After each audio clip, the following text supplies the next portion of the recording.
We are learning exponent rules. The one thing I want you to keep in mind, these rules are nice. They make things a little quicker. They make things a little nicer sometimes. But if you forget a rule or you're not sure about a rule, remember you can always work any exponent problem by writing it out as repeated multiplication. You can do these the long way every time. I don't necessarily recommend it, but if that's the way what it takes for you to get it right, go for it. Today specifically, we are going to use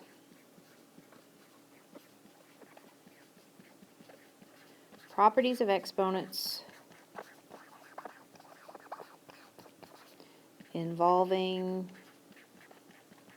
products. We actually learned 2 of these rules in class today. We're going to look at a third one in our notes. So let's review. We talked in class. When multiplying powers with the same base, what do? See if you remember. When multiplying powers with the same base, you add the exponents. Okay, so here are a few examples, sort of like the one we did in class. Pause the video, do these 3, then turn it back on and check.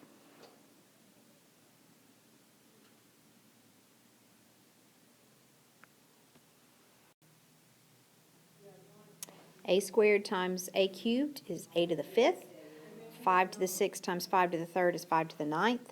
And a to the nth times a to the nth is a to the n plus n power.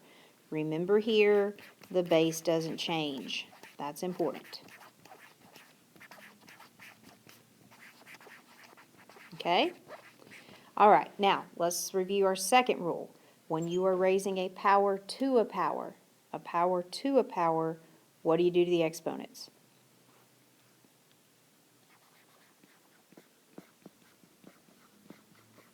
You multiply the exponents.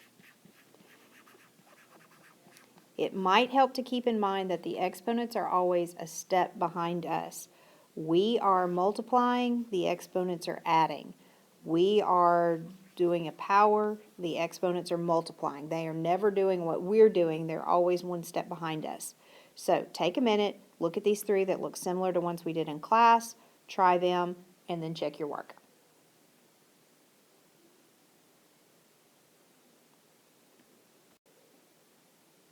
A squared raised to the 3rd power would be a to the 6th. 3 to the 4th raised to the 2nd power would be 3 to the 8th. A to the mth raised to the nth power would be a to the m times n power.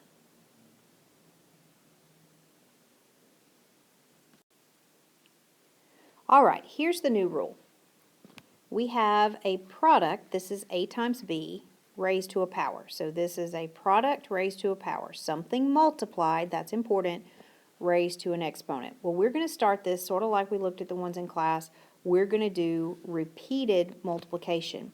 A times b raised to the 3rd power is ab times ab times ab, right? Isn't that what anything to the 3rd power means? That times itself 3 times. Well, I look here and I notice I've got some a's, I've got some b's. The commutative property of multiplication tells me I can regroup this. So I can write my a's together, a times a times a, and I can write my b's together, b times b times b. Since it's all multiplication, I can write it in any order I want. Then I look at this and I go, well, I've got a times itself 3 times. Can I write that with an exponent? A to the 3rd. And then I've got b times itself 3 times. Can I write that as an exponent? I get b to the 3rd. So I end up with ab raised to the 3rd power as a to the 3rd times b to the 3rd. Now, look what happened. I took this 3 and I sort of gave it to both factors, right? I gave the 3rd power to the a and the 3rd power to the b. I raised each factor to this power. So here's the rule, when raising a product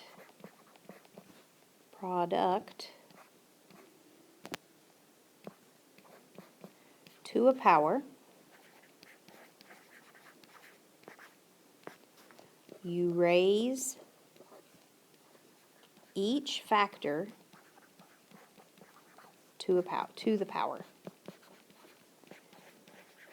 It's important to note this only works with multiplication. This rule does not work with addition, okay? So here's one very similar. I have AB raised to the mth power. So I'm going to take that m and I'm going to give it to both factors. I'm going to raise a to the mth power and b to the mth power. I can't simplify anything there. I'm done. This next one, I've got 23 times 17 raised to the 5th power. This is a product. This is going to be actually so easy it's going to confuse you, but you're going to take that 5th power, you're going to give it to both factors, and you get 23 to the 5th power times 17 to the 5th power. We don't actually want to work that out. We don't care. We're just using our rule. Now, let's look at a few that we do care about simplifying. Next one, negative 3 times n squared. Notice my negative is in the parentheses, so it is part of the base. I'm going to give that second power to both of those. So I'm going to have negative 3. Notice I put it in parentheses to the second power. It is part of the base, that negative, so I have to leave it as the base, times n to the second power. I can actually simplify negative 3 to the second power. I get 9 n squared. Let's do the same thing over here. I have 9 times m cubed times n raised to the 4th. I'm going to raise each of these, since they're all multiplied, to the 4th power. So I have 9 to the 4th, m cubed to the 4th, and n to the 4th. Now, I can clean this one up just a little bit. 9 to the 4th power, I used my power button on my calculator and got 6,561. Look at this right here. I have one of my other rules. I have a power raised to a power. What do I do to those exponents? 3 times 4, I get m to the 12th, and n to the 4th just tags along.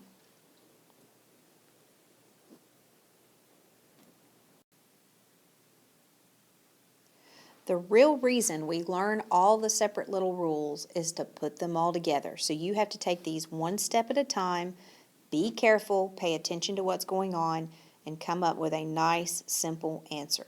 So let's look at this first one. I have 2x cubed, all raised to the second power, times x to the 4th. So I need to take care of this first. I see that I have a product raised to a power, so I'm going to raise each factor to that power. So I'm going to have 2 squared, and then I'm going to have x cubed squared. I raised each factor to that power. X to the 4th is going to tag along. Then I look and see what else I can clean up. 2 squared is 4.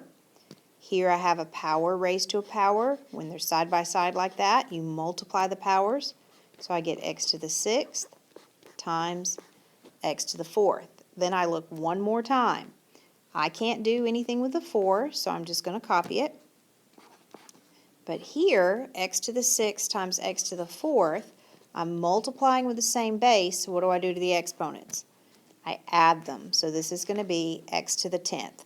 So I took this ugly thing here and I turned it into 4x to the 10th. Now, let's look at the next one. I have 5 times 5x squared, all raised to the 4th power. Notice this is a product to a power. I have to take care of this first. So I'm going to copy my 5. Since I have a product raised to a power, I'm going to take each of those factors and raise them to the power. So I have times, 5 to the 4th times x squared to the 4th. Now I see what I can clean up. I notice here I have a 5 times 5 to the 4th. This 5 has an exponent. What is it? There's a 1 there. Since I'm multiplying with the same base, what do I do to those exponents? I add 5 to the 5th.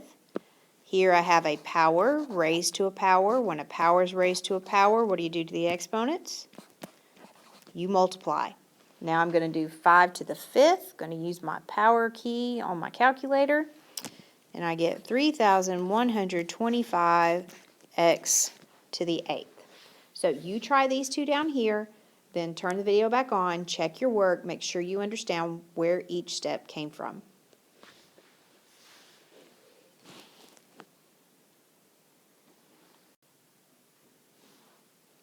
For the first one, I got 64 m to the 11th.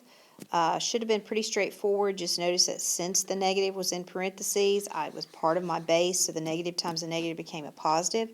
The second one, also pretty straightforward. When I got here, since this is all multiplication, I put my numbers together, I put my x's together. Since I can multiply in any order, that's the commutative property, and I came up with 108 x to the 29th. So write any questions you have. We will do some practice with this in class.